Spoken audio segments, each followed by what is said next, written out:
Muito bom dia, que a paz do nosso Deus esteja reinando na vida de cada uma de nós.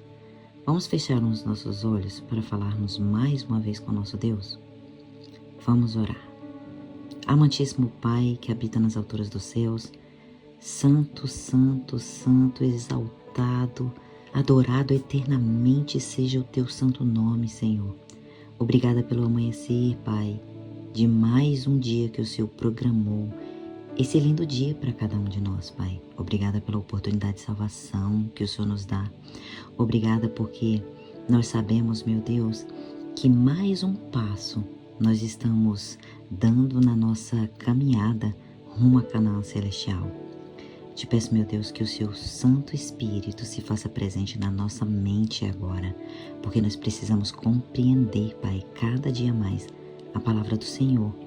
Nós te pedimos isso não porque nós merecemos, mas é porque o Senhor morreu na cruz por nós para nos salvar. Em nome de Jesus nós te pedimos isso. Amém, Senhor. Vocês sabem que a ciência, ela prega sobre 5 personalidades, certo? Mas a Bíblia diz sobre 12. E hoje nós vamos entrar na família de Jacó. Nós já saímos de Abraão, né? E agora nós estamos entrando na história de Jacó.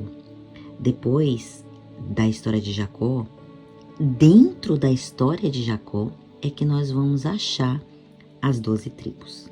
Então hoje nós vamos falar de uma família. E ela começa aqui na Bíblia, no Gênesis. E ela vai terminar lá em Apocalipse. Você já parou para pensar que a Bíblia, durante a Bíblia inteira, ela tem essa família? E é dessa família que nasce o centro de tudo. Quem é o centro da Bíblia? Jesus. Ele é o centro da Bíblia. E hoje nós vamos nos adentrar um pouco mais na história. E nós já estamos chegando perto ali nas 12 tribos. Nós vamos passar por cada uma delas. Nós vamos conhecer a personalidade de cada uma delas. Então, já adiantando um pouco aqui, quando a gente percebe ali na história, quando Jacó ele engana, porque nós sabemos que inclusive o significado do seu nome era enganador, né? Só que ele também, por enganar, ele colhe os frutos do engano. Vocês já pararam para perceber? Lembra lá no começo da história? Ele acha que ele vai se casar com Raquel. E com quem que ele casa? Ele casa com Lia. Ele também é enganado. Historiadores dizem que eles colocaram ali bebida forte no vinho de Jacó. E ele então se embriaga. E por isso, né? Por isso, quando ele toma Lia, ele acha que ele está tomando a sua esposa amada, a sua esposa Raquel. E agora eu queria que vocês imaginassem, porque quando a gente lê superficial. Agora imagina Jacó amanhecendo o dia e quando ele acorda, ou seja, depois de uma embriaguez, depois de ser enganado, ele se depara, ao invés de ser com sua esposa amada, ele olha para a cara de Lia. Então ele percebe que ele foi enganado, né? Ele nunca havia amado Lia. Ele não era apaixonado por Lia, ele não amava essa mulher. Lia fez então parte desse plano. E esse plano não era plano de Deus. Esse plano foi plano de Labão, enganar Jacó. E Lia, ela aceita esse plano para enganar Jacó. A gente tem que se perguntar por que Lia aceitou isso? Por que ela então entra nesse plano? Primeiro, diferente dos tempos de hoje, que o mundo prega, né, sobre o feminismo, as mulheres, elas eram submissas, né, e principalmente aos pais. E o pai dela havia dado uma ordem. A Bíblia descreve que Raquel, como que era Raquel? Raquel, ela era uma mulher doce, meiga, bonita. O Espírito de Profecia também fala sobre isso, descreve um pouco isso, né? Já Lia, ela não era bonita. Se não era bonita, o Espírito de Profecia descreve um pouco sobre isso. O que é o contrário de bonita, né? Então, Lia não era bonita, Lia era feia, ela era amarga. Agora eu só não sei se ela era feia somente aos olhos de Jacó, né?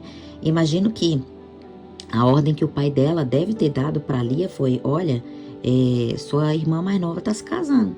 Então, você já tá encalhada aí, minha filha. Então, entra nesse plano aí, né?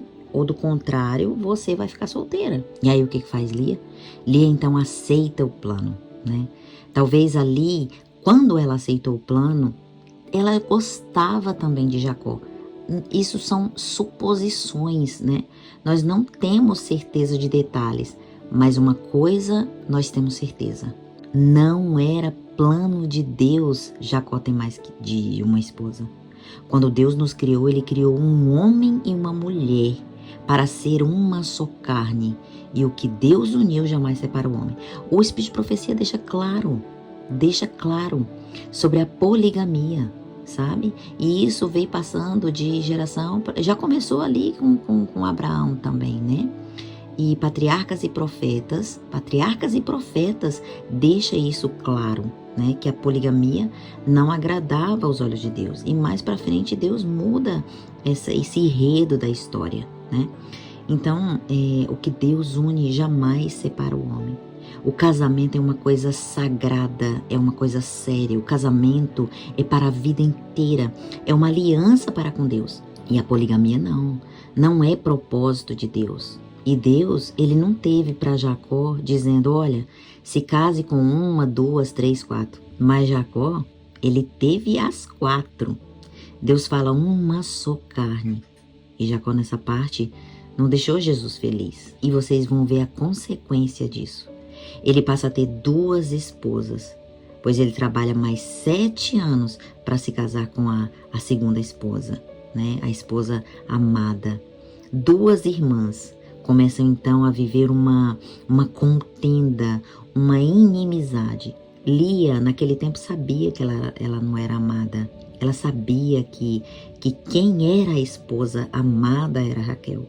E o que é lindo da parte de Deus é a misericórdia de Deus por Lia. Porque lá em Gênesis, no capítulo 29, a gente vê isso. Leia a palavra de Deus, busque. Talvez aqui a gente não tenha tempo de falar sobre detalhes, mas pega a Bíblia, leia, né? E diz que Lia, ali no capítulo 29, diz que Lia dar filhos. E ali nesse capítulo, né, eu imagino ela estar se casando com um homem na qual não amava Lia. E essa parte a gente não precisa imaginar, que a gente já sabia, né? Mas eu imagino que pelo verso 31 do capítulo 29, Lia deve ter ido à presença de Deus, né? Confessar o pecado de ter enganado Jacó, de ter entrado nesse plano que o pai fez e ela aceitou. E aí Deus teve misericórdia de Lia. Por que ele teve misericórdia de Lia? Porque nós devemos imaginar ela falando com Deus, né? Senhor, por favor, tenha misericórdia. Primeiro ela confessa o pecado. Eu imagino, ela deve ter confessado o pecado, né? Ou seja, eu vou viver uma vida amarga por o resto da vida, né? Então, Senhor, por favor, me ajuda, tenha misericórdia de mim. Abre o meu ventre para que eu tenha um filho. E esse homem passa a me amar, Senhor. E aí Deus então abre o ventre de Lia. Mas olha o que Deus ensina no verso 32. Ela agora passa a pensar que Jacó vai amar ela por ela ter tido um filho, né? Só por ela ter dado uma bênção do primogênito, pobre Lia. E aí quem é que nasce ali? Rúben. E o significado desse nome que ela escolheu, é aí que nós vamos ver o significado de cada nome dos 12 filhos de Jacó, né? Das 12 tribos, é aonde a gente começa a dar as primeiras pinceladas aqui. Porque mesmo em maldição, Deus transforma em bênção. E Ele usa todas as mulheres de Jacó. E os nomes de cada filho que essas mulheres dão é uma profecia. E quando nasce Rúben, então ali a gente imagina ela dizendo, né? Vejam um filho. E vocês vão ver quando nós tivermos o nome dos 12. Que coisa tremenda que essa história vai dar. Depois nós vamos adentrar parte por parte no nome e na história de cada um. E nós vamos entender aí a grande história das 12 tribos e nós vamos nos encaixar em uma delas, né? Nós temos que conhecer qual das personalidades nós temos e vocês vão perceber coisas tremendas. Que Deus nos abençoe e a gente continua esse estudo no dia de amanhã.